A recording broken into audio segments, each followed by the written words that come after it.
အားလုံးပဲမင်္ဂလာပါကျွန်တော်ရဲ့ Zero Online Class ကနေပြန်လည်ကြိုဆိုလိုက်ပါတယ်ဒီနေ့ကျွန်တော် Illustrator ရဲ့ဒီ interface အကြောင်းလေးတွေကျွန်တော်ပြောပြပေးပါမယ်ဟုတ်ပြီဒါဆိုရင်ကျွန်တော် interface ဆိုတော့ဒီ screen မှာကျွန်တော်မြင်နေရတဲ့ဟာပေါ့နော်အခုကျွန်တော်ဖွင့်ထားတာဒါ Illustrator software ကိုဖွင့်ထားတယ်ပေါ့နော်အဲ software မှာကျွန်တော်မြင်နေရတဲ့ဟာတွေကိုဒါကိုကျွန်တော်တို့ကတော့ interface လို့ခေါ်ပါပေါ့နော်ဒါဆိုရင်ကျွန်တော်ဒီ interface ကိုကျွန်တော်တို့ကတော့ဒီအသုံးပြုလူအနေနဲ့ဆိုရင်ရင်းနှီးနေမှရမယ်ပေါ့နော် beginner အနေနဲ့ဆိုရင်စရင်မှာဒီ design ဆွဲခါမှာဒီကိုကဒီ tool တွေကိုနားမလည်ထားဘူး interface တွေနားမလည်ထားဘူးဆိုရင်အရင်ချုပ်နေတတ်တယ်ပေါ့နော်အဲဒါဆိုရင်ကိုယ့်အတွက်ကိုလေ့လာရတာအနေငယ်လောက်အဟန့်တားလေးဖြစ်နေနိုင်တယ်ပေါ့နော်ဟုတ်ပြီဒါဆိုရင်ကျွန်တော်ဒါလေးကိုလေ့လာကြည့်ရအောင်ပေါ့နော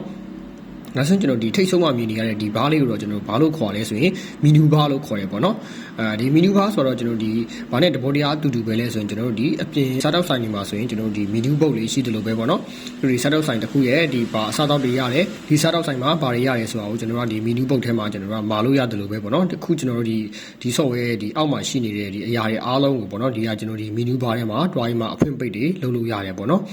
တနည်းအားဖြင့်ဒီအောက်ကဒီမှာကျွန်တော်တွေ့နေရတဲ့မြအရာအားလုံးကိုပိတ်တာဖွင့်တာတွေ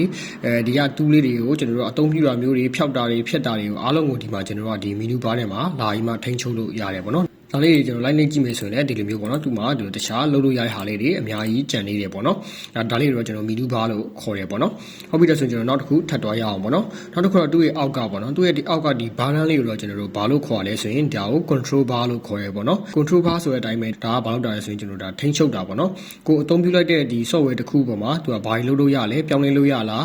ဒီအောင်အကြီးတေးလုံးမှာလားဆိုတော့မူတည်ပြီးမှကျွန်တော်ဒီ control bar ပေါ်မှာအလွယ်တကူပေါ့နော်ကျွန်တော်တွားပြီးမှသုံးလို့ရတယ်ပေါ့နော်ဥပမာနေနဲ့ကိုက font size တေးနေတယ်font size ကိုကျွန်တော်ကကြီးလိုက်ရှင်နေဆိုရင်ဒီနေရာမှာကျွန်တော်အလွယ်တကူအကြီးတေးကိုတွားပြီးမှတလုံးလို့ရတယ်လို့ပဲပေါ့နော်အလွယ်တကူကိုယ့်ရဲ့ဒီ design ကိုမြန်ဆန်အောင်လုပ်ပေးဖို့အတွက်သူကထားတဲ့ဒီ bar လေးဖြစ်တယ်ပေါ့နော်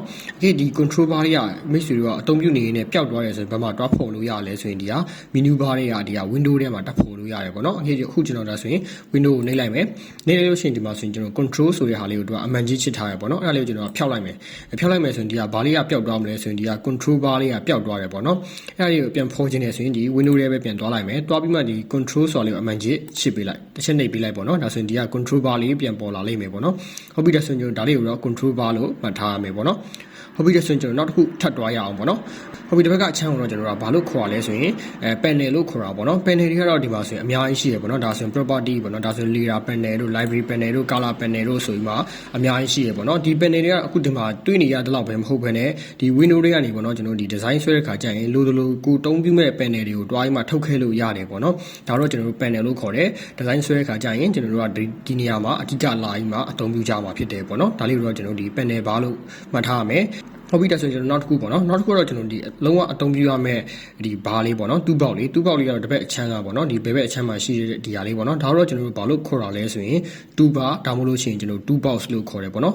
်ဒီတူးဘားဆိုတော့ဘာလို့ဆိုလို့ချင်တာလဲဆိုရင်ကျွန်တော်အခု design ဆွဲမဲ့ခါမှာဆိုရင်အဓိကအသုံးပြုရမယ်ဒီတူးလေးပေါ့နော်တဘောတရားအနေနဲ့ဆိုရင်အကေမိတ်ဆွေတို့ဒီဆိုင်ကယ်ပြင်ဆိုင်တို့ကားပြင်ဆိုင်တို့မှာဆိုရင်တို့ရဲ့ဒီ gua တွေကြောက်လက်တွေဘာတွေဆိုတာတို့ရဲ့ဒီတူးတွေပေါ့နော်တို့ဒီပြုပြင်ရမယ့်တူးတွေပေါ့နော်အခုလည်းကျွန်တော်ဒီဘက်ကတူးတွေဆိုတာဘာလဲဆိုရင်ကျွန်တော်ဒီ design ဆွဲတဲ့ခါမှာအသုံးပြုရမယ်တူးလေးတွေဖြစ်တယ်ပေါ့နော်ဟုတ်ပြီဒီနေရာမှာမိတ်ဆွေရဲ့ရှိမှာပေါ့နော်ဒီကျွန်တော်လိုမျိုးပေါ့နော်ဒီလိုတူးလေးကနှစ်ထပ်မဖြစ်နေဘဲနဲ့တစ်ထပ်လေးပဲဖြစ်နေရဆိုရင်ဒီများကောင်းလေးကိုတွားပြီးမှဒီတောက်နာများကောင်းလေးကိုနှိပ်လိုက်လို့ရတယ်ပေါ့နော်အခုတော့ကျွန်တော်ရှိရဒီနှစ်ထပ်ဖြစ်နေတာဖြစ်တဲ့ဒီနောက်တစ်ချက်နှိပ်လို့ရှိရင်ဒီလိုတန်းပဲဖြစ်သွားလိမ့်မယ်ပေါ့နော်ဒီလိုတန်းလေးကနည်းနည်းကြီးရတာသေးတယ်ဆိုရင်ဒီတောက်နာများကောင်းလေးကိုတစ်ချက်နှိပ်ပေးလိုက်ပေါ့နော်ဒါဆိုရင်ဒီလိုမျိုးကျွန်တော်လိုမျိုးနှစ်ထပ်ဖြစ်သွားလိမ့်မယ်ပေါ့နော်ဒီမှာဆိုရင်ကျွန်တော်ဒီမှာတွေ့နေရတဲ့တူးတွေပဲရှိရမှာမဟုတ်ဘူးပေါ့နော်အကေကျွန်တော်တခြားတူးတွေတွေ့ကျင်နေဆိုရင်ဒီအောက်ကဒီ asset 34ဖြစ်တဲ့ edit to bar ဆိုတာလေးကိုတစ်ချက်နှိပ်ပေးလိုက်ပေါ့နော်ဒါဆိုရင်ကျွန်တော်တို့မှာတခြားတူးတွေလည်းအများကြီးကြံနေရပေါ့နော်ဒါတော့ကျွန်တော်နောက်ပိုင်း design ဆွဲတဲ့သင်ခန်းစာမှာဒါကိုကျွန်တော်ယူသုံးလိုက်မယ်ပေါ့နော်အခုတော့ကျွန်တော်ဒါလေးကိုပြန်ဖြောက်ထားလိုက်မယ်ဒါဆိုမိတ်ဆွေတို့မှတ်ရမှာဆိုရင်ဒီ bar လေးကိုတော့ဘာလို့ခေါ်လဲဆိုရင် to bar လို့ခေါ်တယ်ပေါ့နော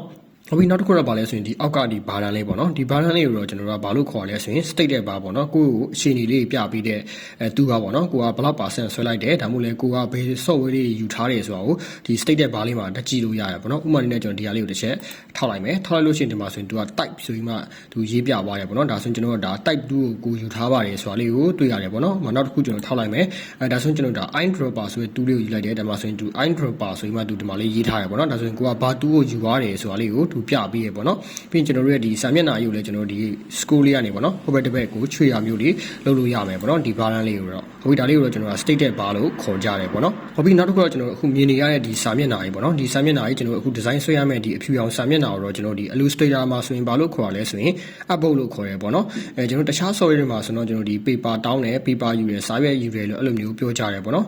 ဒီ Illustrator မှာဆိုတော့ကျွန်တော်တို့ကဘာလို့ခေါ်လဲဆိုရင်ဒါကို upload လို့ခေါ်ရပေါ့နော်ကျွန်တော်တို့နောက်တစ်ခုအနေနဲ့ဆိုတော့ကျွန်တော်ဒီအခုမြင်နေရတဲ့ဒီစာမျက်နှာကြီးအကုန်လုံးပေါ့နော်ဒီ interface အားလုံးကိုကျွန်တော်တို့ကဘာလို့ခေါ်လဲဆိုရင် workspace လို့ခေါ်ရပေါ့နော်ကိုအလုပ်လုပ်နေတဲ့နေရာပေါ့နော်တနည်းအားဖြင့်ဒီဟာကြီးကိုကျွန်တော်တို့က workspace လို့ခေါ်တယ်ဒီ workspace ကိုတော့ကျွန်တော်တို့ကိုလိုပြောင်းလဲလို့ရတယ်ပေါ့နော်လက်ရှိမှာဆိုရင်ကျွန်တော်ရဲ့ workspace ရဲ့နာမည်ကဘာလဲဆိုရင် essential ပေါ့နော်ဒီထောက်နားလေးကိုကြည့်လိုက်မယ်ဒါဆိုရင်ကျွန်တော် essential ဆိုတဲ့ workspace ကိုကျွန်တော်အသုံးပြုနေတာပေါ့နော်ဒီဟာလေးကိုတစ်ချက်ထောက်လိုက်မယ်ထောက်ပြီးမှဒီမှာ painting တွေ layout တွေဒီ typography တွေပါအများကြီးရှိရပေါ့နော်အကေမိတ်ဆွေကကျွန်တော်ဒီ painting ဆွဲတာကိုအဓိကလုပ်မယ်ဆိုရင်ဒီက painting လေးကိုတစ်ချက်လောက်ရွေးပေးလိုက်ရွေးပြလိုက်လို့ရှိရင်ဒီ painting နဲ့ဆိုင်မဲ့ software တွေကိုသူကအဓိကသူထုတ်ပေးလိမ့်မယ်ပေါ့နော်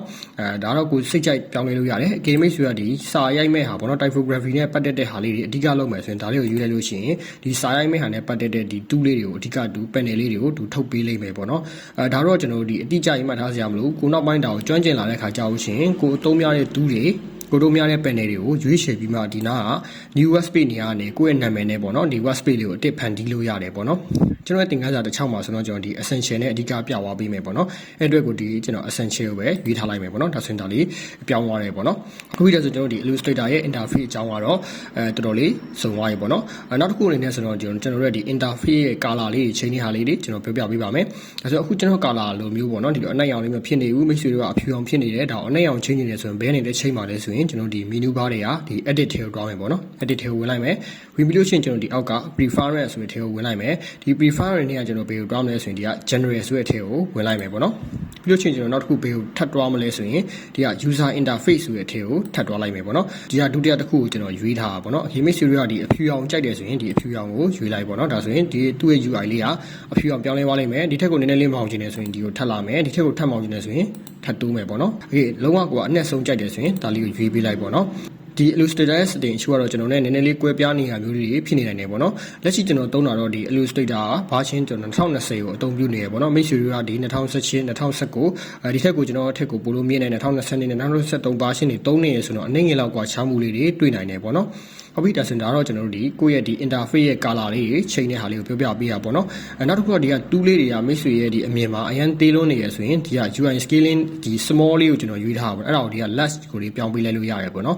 ပြောင်းပြီးသွားလို့ရှိရင်တော့ကျွန်တော်ဗာလေးနှိပ်ပေးရမယ်ဆိုရင်ဒီက okay လေးကိုနှိပ်ပေးရမယ်ပေါ့နော်ကျွန်တော်ဒီအနက်ဆုံးထက်ကိုကျွန်တော်ဒီအရောင်လေးကိုပို့လို့အသုံးပြုရများဖြစ်တဲ့ဒါလေးရွေးထားတယ်ပြီးပြီးရင်ကျွန်တော် okay လေးကိုတစ်ချက်နှိပ်လိုက်ပေါ့နော်ဒါဆိုတော့ဒီ